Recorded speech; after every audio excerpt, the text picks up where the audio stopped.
Did you know that how you reheat certain foods could actually make you sick?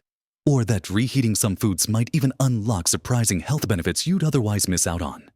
It sounds simple, doesn't it? Just pop yesterday's dinner in the microwave or the oven. But the truth is, our kitchens can sometimes hide little dangers we don't even think about, especially when it comes to leftovers. Improperly handling and reheating food isn't just about losing flavor or texture.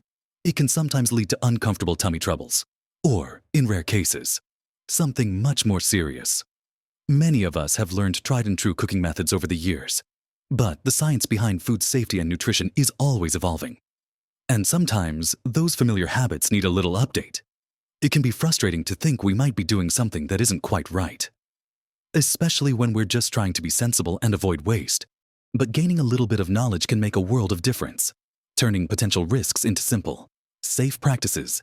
In this video, we're going to look at 3 common foods you should absolutely never reheat, and surprisingly, 3 other foods that you really must reheat to either enjoy them safely or even boost their goodness. Stay tuned, because we're going to uncover some important truths about what happens to our food when we heat it up the second time around. And there might be something that will genuinely surprise you. Let's start right away with those foods you should be really careful about reheating. The first one might surprise you, because it's a staple in many households and often cooked in larger batches, leading to leftovers. We're talking about rice. Yes, humble rice. Now, it's not the reheating itself that's the main problem with rice. It's often the way it was stored before reheating. Uncooked rice can contain spores of a bacterium called Bacillus cereus. These spores can survive even when the rice is cooked. If cooked rice is left standing at room temperature for too long, these spores can multiply and produce toxins that cause vomiting and diarrhea. Reheating the rice won't necessarily kill the toxins. So, the real issue is keeping cooked rice out of the danger zone of temperatures between roughly 4 degrees Celsius and 60 degrees Celsius, 40 degrees, and 140 degrees Celsius. The longer cooked rice is left at room temperature, the more likely it is that bacteria and toxins will grow. We've all been there, haven't we? Maybe you make a big pot of rice for dinner, and after everyone's finished, you leave it on the stove or the counter while you chat or clean up, thinking you'll put it away later. Or perhaps you serve it and the leftovers sit on the dining table while you relax. That time adds up. What seems like just an hour or 2 can be enough for these spores to start their unwelcome work. So, what's the safe way to handle leftover rice? The key is to cool it down as quickly as possible after cooking, ideally within 1 hour, and then pop it straight into the refrigerator. And don't leave it sitting out. Portioning it into smaller containers before refrigerating can help it cool faster. Once it's in the fridge, use it within about 1 day. When you do reheat it, make sure it's heated thoroughly until it's steaming hot all the way through. And importantly, don't reheat it more than once. If you cooked a large batch anticipating leftovers for several meals, it's better to portion it out before cooling and only take out and reheat the portion you plan to eat at that specific meal.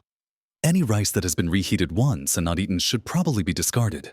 It feels wasteful, I know, and nobody likes to throw away food they've paid for and prepared. But the potential for getting quite unwell is a risk that's just not worth taking, especially as we get older and our bodies might be a little less resilient than they once were. Think of it as investing in your well-being instead of taking chances. Get into the habit of cooling and storing rice correctly right from the start. If you're only making rice for 1 or 2 people, consider making just enough for the meal to avoid leftovers entirely. Or, if you know you'll have leftovers, plan ahead to use them in a cold dish like a salad the next day, which bypasses the reheating step altogether, assuming it was cooled and stored safely in the first place. It's a small adjustment to your routine, but one that offers significant peace of mind and protection against potential foodborne illness. It's surprising how many common kitchen practices, things we've perhaps done for years without issue, might actually carry risks we weren't fully aware of until something happens.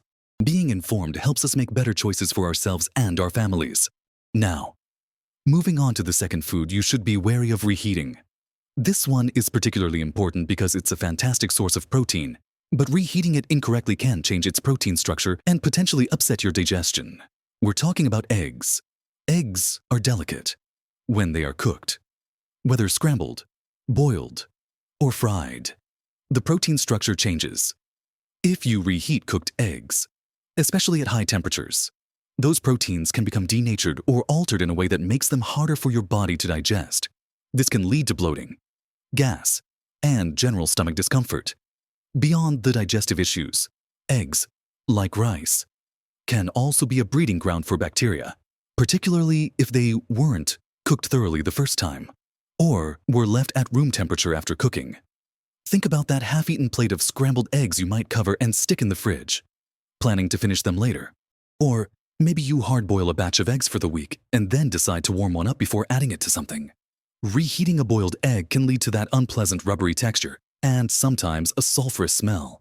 But the bigger concern is how the reheating process might affect any bacteria that could have been present or developed. Scrambled eggs are perhaps the most common culprit for reheating woes. They tend to become watery, rubbery, and just generally unappetizing. But more importantly, reheating them, especially in a microwave, can create uneven heating spots, meaning some parts might get scorching hot, while others remain cooler. A perfect scenario for bacteria to thrive. Deviled eggs or egg salads, which often contain mayonnaise or other perishable ingredients and are meant to be kept cold, should never be reheated for obvious food safety reasons due to the risk of bacterial growth from the other ingredients as well as the egg itself. Even cooked whole eggs, like a frittata or quiche, are best eaten cold or at room temperature rather than being reheated. If possible, the texture is almost always compromised, becoming dry or tough. So, what's the alternative for dishes like frittatas or quiches?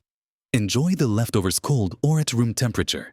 They can be quite delicious served this way with a salad. If you have leftover scrambled or fried eggs, honestly, the best and safest option is often to discard them. I know, it goes against our instincts to avoid waste, but consider the cost of feeling unwell versus the cost of throwing away a small amount of food. It's a calculation that usually favors health. If you consistently have leftover cooked eggs, try cooking smaller portions next time. Or plan meals where eggs are cooked fresh for each serving. For hard-boiled eggs, they are perfectly designed to be stored in the refrigerator and eaten cold as a snack, in salads, or on sandwiches. There's no need to reheat them, and doing so just makes them unpleasant and potentially risky from a digestion standpoint. Learning to cook just the right amount of these more delicate foods like rice and eggs can be a great way to minimize waste, while also ensuring you're always eating them at their best and safest. It's a gentle shift in how we approach cooking and leftovers, focusing on freshness and safety first. It's about being mindful of how these common ingredients behave after they've been cooked the first time. All right, let's move on to the third food category that often poses problems when reheated. And this one is particularly tricky because it includes many healthy, leafy greens. We're talking about foods high in nitrates, specifically spinach and other leafy greens like kale, lettuce, or even beetroot tops. These vegetables are incredibly good for us, packed with vitamins and minerals. They naturally contain nitrates, which are generally harmless. However, when cooked and then reheated, especially multiple times, the nitrates can be converted into nitrites and then potentially into nitrosamines. Nitrosamines are compounds that are considered potentially carcinogenic. The risk is higher with repeated reheating, as the bacteria that cause this conversion have more time and opportunity to work. While the occasional reheating might not pose a significant immediate threat, it's the cumulative effect and the potential long-term risks that advise caution, particularly as part of a regular habit. Think about that lovely spinach quiche you made, or a big pot of vegetable soup with lots of greens, or even cooked spinach as a side dish. It's so convenient to make a large batch and then reheat portions throughout the week. But with spinach and similar greens, it's much safer to either eat them fresh, cook just enough for one meal, or if you do have leftovers, eat them cold. For instance, a spinach-heavy soup or stew is best reheated only once. If you plan to freeze portions, reheat each thawed portion only once. The main concern arises when these foods are cooked, cooled slowly, stored improperly, and then reheated multiple times. This gives the bacteria the perfect conditions to thrive and perform the nitrate to nitrite conversion for dishes like quiches or frittatas that contain spinach. Reheating them thoroughly, and only once after initial cooking, is generally considered lower risk than repeatedly reheating a pot of cooked spinach itself. However, for pure cooked spinach as a side dish, it's truly best to cook only what you plan to eat immediately. It cooks so quickly anyway if you have leftover cooked spinach. Try adding it cold to a sandwich or mixing it into a dip. As long as it was cooled and stored properly in the refrigerator quickly after the initial cooking, don't leave it sitting out at room temperature. The key takeaway here is to be mindful of the nitrate content in these otherwise very healthy foods and minimize the potential for harmful compounds to form during reheating. It's about being smart with your leftovers, especially when it comes to these specific vegetables. It might mean adjusting how you cook or store them slightly, perhaps cooking spinach fresh more often or planning to use leftover greens in cold applications. It's about making informed choices to protect your health, even in something as simple as reheating last night's dinner. Now, let's completely switch gears. It's not all doom and gloom in the world of leftovers. There are some foods that are not only safe to reheat, but actually seem to benefit from it, either in flavor, texture, or even nutritional profile. Let's talk about the first food you must reheat. And this might sound obvious, but the must part isn't just for safety, but potentially for benefit too. We're talking about leftover meat dishes. Roasts, stews, casseroles, cooked chicken, beef, pork. These protein-rich foods are generally safe to reheat, provided they were cooled and stored correctly in the first place. The must reheat comes in because you absolutely must heat them thoroughly to a safe internal temperature to kill any bacteria that might have contaminated the food after cooking or during storage. Unlike the foods we just discussed where reheating could pose risks, with cooked meats, reheating is primarily about ensuring safety by eliminating potential bacterial growth that occurred in the fridge.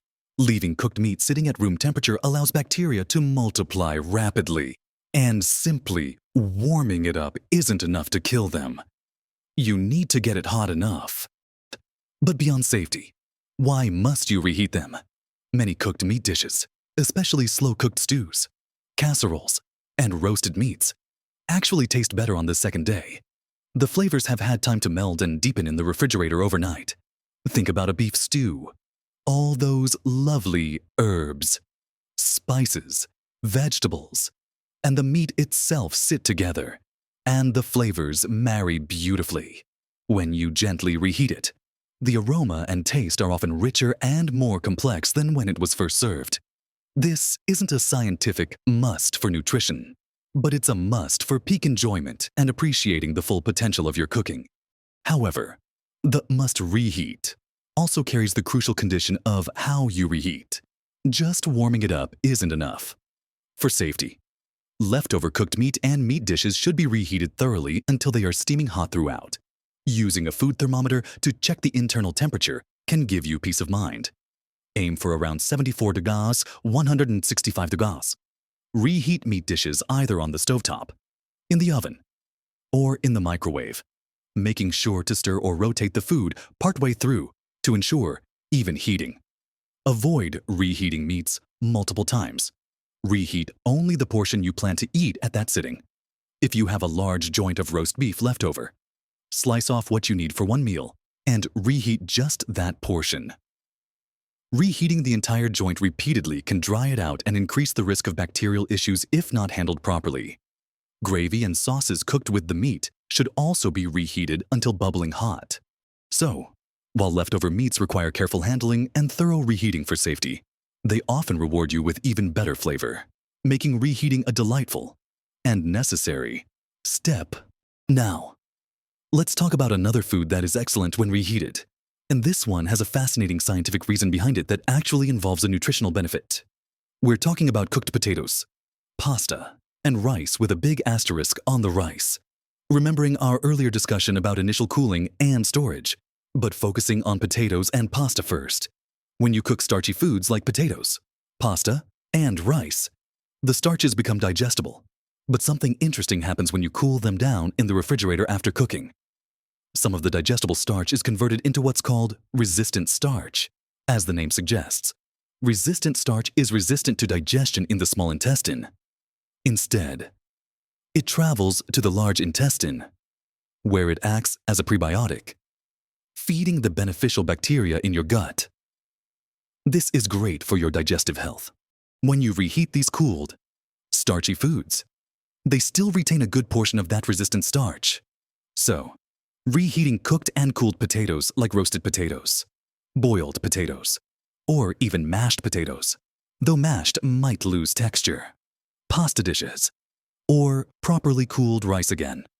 The initial handling is key for rice safety can potentially offer this beneficial gut health boost compared to eating them freshly cooked. It's like getting a little bonus just for enjoying your leftovers. This makes dishes like pasta bakes, potato gratins, or simple boiled potatoes planned over meals beyond the resistant starch benefit. Pasta dishes often taste better the next day as the sauces penetrate the pasta more deeply. Think of a bolognese sauce or a pasta with tomato sauce. The flavors meld beautifully overnight. Potatoes, like roasted potatoes or baked potatoes, can be successfully reheated in the oven for crispiness or in the microwave for speed, though the texture might change slightly. The key, again, is proper cooling and storage. Once cooked, cool potatoes or pasta quickly in the refrigerator and store them in airtight containers. When reheating, make sure they are heated thoroughly, especially if they contain other ingredients like meat or dairy. Reheat only the amount you need. So, reheating potatoes and pasta isn't just safe when stored correctly.